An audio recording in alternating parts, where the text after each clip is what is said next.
మన ప్రభువు రక్షకుడు యేసుక్రీస్తు నామములో మీ అందరికీ శుభాభివందనాలు తెలియజేస్తున్నాను. అందరూ బాగున్నారా? ఇదిని దేవుని వాక్య ధ్యాన నిమిత్తమై ఆమోసు గ్రంథము 9వ అధ్యాయము 9వ వచనంలో లేఖన వాక్యం ఈ విధముగా సెలవిచ్చినది. ప్రియులారా, నేను ఆజ్ఞయగా ఒకడు ధాన్యమును జల్లెడ పట్టినట్లు ఇశ్రాయేల్ అందరినీ నేను జల్లెడ పడుదును, అయినను వాటిలో ఒక గింజ అయినా రాలదు. వాస్తవానికి వ్యవసాయం చేసే వాళ్ళకి ఈ మాటలు చక్కగా బాగా అర్థం అవుతూ ఉంటాయి. ప్రియులారా, సాధారణంగా వ్యవసాయం చేసిన తర్వాత ధాన్యం వచ్చిన తర్వాత ధాన్యాన్ని జల్లెడ పడుతూ ఉంటారు. అంటే మంచి ధాన్యం ఏదైతే ఉందో అదేమో జల్లెడలో మిగిలిపోతుంది. ఏదైతే తప్ప తాలు ఏదైతే ఉందో అదంతా కూడా జల్లెడ కింద నుంచి డస్ట్ కానీ రాళ్ళు కానీ అవన్నీ కూడా జల్లెడ కింద నుంచి జారిపోతూ ఉంటాయి. దీన్ని తూర్పారబట్టడం అని వ్యవసాయ పరిభాషలో మనం అర్థం చేసుకోవచ్చు. ఎప్పుడైతే తూర్పుగాలు వస్తుందో ఒక ఎత్తైన స్థలం నుంచి ధాన్యాన్ని వెళ్ళడం, అంటే ధాన్యాన్ని వదలడం కానీ లేదా జల్లెడ పట్టడం కానీ ఈ రకంగా మనం అర్థం చేసుకోవచ్చు.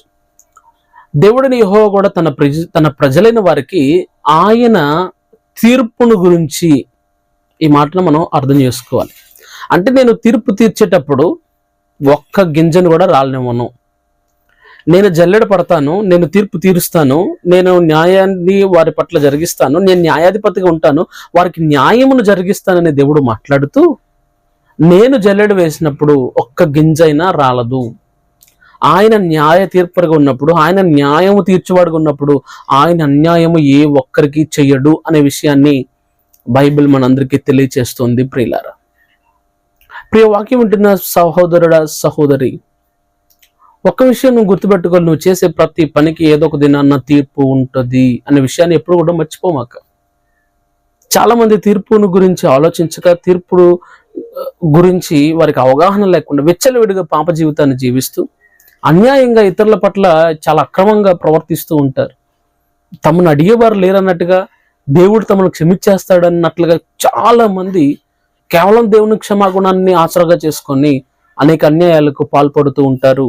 ప్రియులారా, ప్రియ వాక్యం ఉంటున్న ప్రియ దేవుని బిడ్డ, ప్రియ సహోదరుడా, ప్రియ సహోదరి, నువ్వు ఎలా ఉంటున్నావు? నువ్వు ఏం చూస్తున్నావు?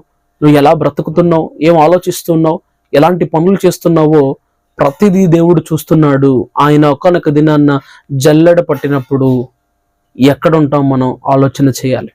అందుకని ప్రసంగి గ్రంథకర్త ఎలాగ సెలవిచ్చుచూ ఉంటాడు, నీ యవ్వన కాలం ముందు నీకు ఇష్టం వచ్చినట్లుగా నీవు జీవించు, కానీ వీటన్నిటిని బట్టి దేవుడు నేను తీర్పులోకి తీసుకొస్తాడు అనే విషయాన్ని మనం మర్చిపోకూడదు అనే విషయం బైబిల్ మనకు తెలియజేస్తుంది. ప్రియులారా, మనం న్యాయాన్ని విత్తితే న్యాయాన్ని కోస్తాం, అన్యాయాన్ని విత్తితే అన్యాయాన్ని కోస్తాం.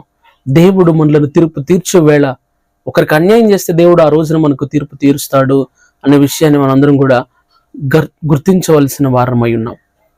ప్రియ సహోదరుడ, ప్రియ సహోదరి, దేవుడు జల్లెడ పడితే రాలిపోయే జాబితాలో ఉంటావా, జల్లెడలో ఆగిపోయే జాబితాలో ఉంటావా?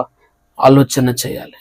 కాబట్టి వాక్యం ఉంటున్న మీ జీవితాల్లో దేవునికి భయపడుతూ ప్రతి పనికి దేవుడు నన్ను చూస్తున్నాడు, ఈ పని నేను చేయకూడదు, ఈ పని చేయదగును, ఇది చేయదగింది కాదు, ఇది చేయదగిందే అన్న ఆలోచనతో దేవుని భయభక్తులు కలిగి నడుచుకోవాలని బైబిల్ సెలవిస్తుంది. దేవుడి ఇట్టి మాటలను బట్టి మనల్ని దీవించును గాక. ఆమేన్. ప్రార్థన.